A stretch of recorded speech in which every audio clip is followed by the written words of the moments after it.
Okay, let's dive right into this explainer and look at what is, frankly, a true cinematic miracle.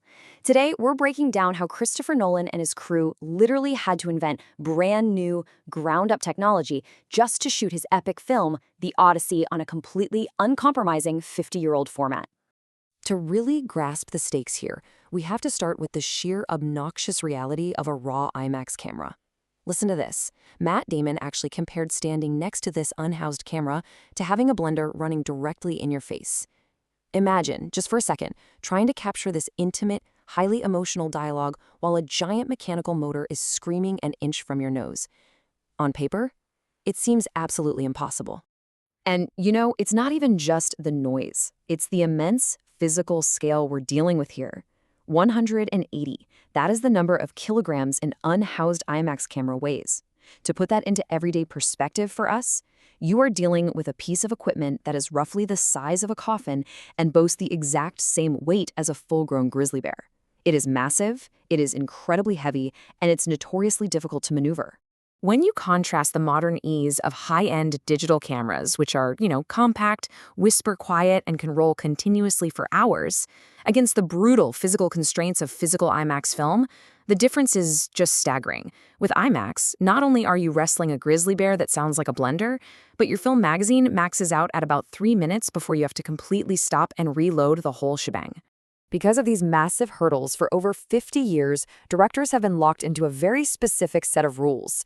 These severe limitations meant filmmakers could really only use IMAX for sweeping, wide action shots, your big explosions, or your epic landscapes. You simply could not use it for quiet scenes with actors speaking right up close to the lens. It was a format reserved almost exclusively for pure spectacle. So let's look at Section 1, Engineering the Blimp, and solving that massive noise problem.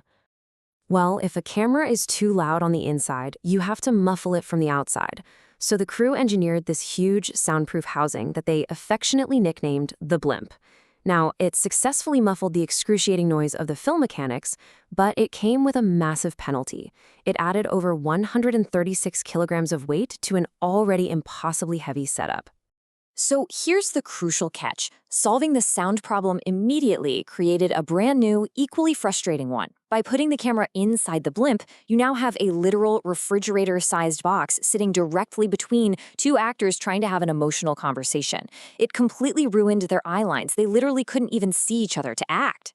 Which brings us to Section 2, the mirror trick. Basic optics, ingenious results.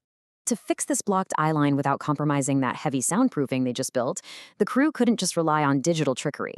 Instead, they turned to an incredibly elegant, almost delightfully old-fashioned solution.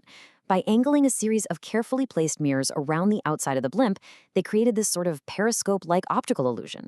Actor A looks into a mirror, which bounces the image perfectly to actor B. Suddenly, despite this giant box between them, the actors could look directly into each other's eyes, exactly as if the camera wasn't even in the room. This basic optics trick completely transformed the on-set experience. Anne Hathaway hit the nail on the head here, calling it truly ingenious. Instead of acting to a piece of tape on a giant black box, the actors got their seamless acting environment back. A massive technological hurdle was completely neutralized by just a few well-placed pieces of glass. Moving right along to Section 3, the Keeley camera, building from scratch. Now, Nolan and his crew didn't just stop at modifying old gear with heavy cases and mirrors. If you map out this whole technological hero's journey they went on, it's fascinating.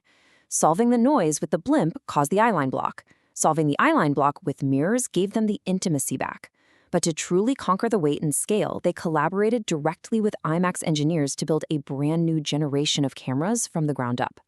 They created the Kylie, a lighter, much quieter camera system designed specifically to make capturing practical sync sound dialogue a total reality. Solving one stubborn issue led directly to the next breakthrough. But, of course, before they bet a massive Hollywood production on this new, lighter camera, they had to prove it actually worked, right? So cinematographer Hoyt van Hoytema shot this meticulous, intimate test on IMAX film, a child reciting David Bowie's song Sound and Vision in extreme close-up. Nolan reviewed the footage and literally called it electrifying. It proved beyond a shadow of a doubt that they could capture staggering image resolution and clean, intimate audio simultaneously. Okay, let's take a beat here. At this point in the explainer, we really have to ask the obvious question staring us right in the face. Why go through all this monumental trouble? Why not just shoot digital for the quiet dialogue scenes and save the massive IMAX cameras for the big, epic sea battles and action set pieces, like literally almost every other blockbuster does? That perfectly cues up Section 4, removing the seams and the philosophy behind the tech. The answer to that question lies entirely in Nolan's unwavering artistic philosophy and the deeply psychological, shifting nature of the Odyssey itself. It all boils down to avoiding what filmmakers call the seam. The seam is that jarring, subtly visible shift in image quality, grain, and texture that happens when a movie switches from a giant IMAX camera to a smaller digital one. Because the Odyssey rapidly shifts from mythic, larger-than-life action right down into quiet, highly psychological character moments, sometimes in the exact same scene, switching formats would create a seam that completely breaks the audience's immersion. Nolan's perspective is remarkably uncompromising here. He literally views IMAX as the absolute gold standard of filmmaking, the absolute peak that no other technology has ever matched. By committing to capturing every single frame, from monster battles to whispered secrets, at the exact same fidelity, the team completely removed the physical barriers that had held this format back for half a century. They flat out refused to compromise the art for the sake of the equipment. Finally, Section 5. The future of film, shaping the industry. So, why does this all matter to us? Even if you never actually sit down in a theater to watch this specific movie, why should you care about this camera? Well, as we love to highlight in these explainers, technology doesn't just spontaneously pop into existence in a vacuum. It evolves to solve very specific, incredibly stubborn problems. Just like we've seen satellites entirely redesigned to survive war zones or drones scaled down to reshape modern battlefields. This camera tech took a massive leap forward simply because one director looked at a 50-year-old rule that said you can't shoot dialogue in IMAX and entirely refused to accept it. Which leaves us with a pretty fascinating thought. When people refuse to accept the limitations of the tools around them, whole industries shift. It leaves you wondering, what seemingly impossible, decades-old barrier will engineers break next? And hey, speaking of breaking barriers in Hollywood, let me know.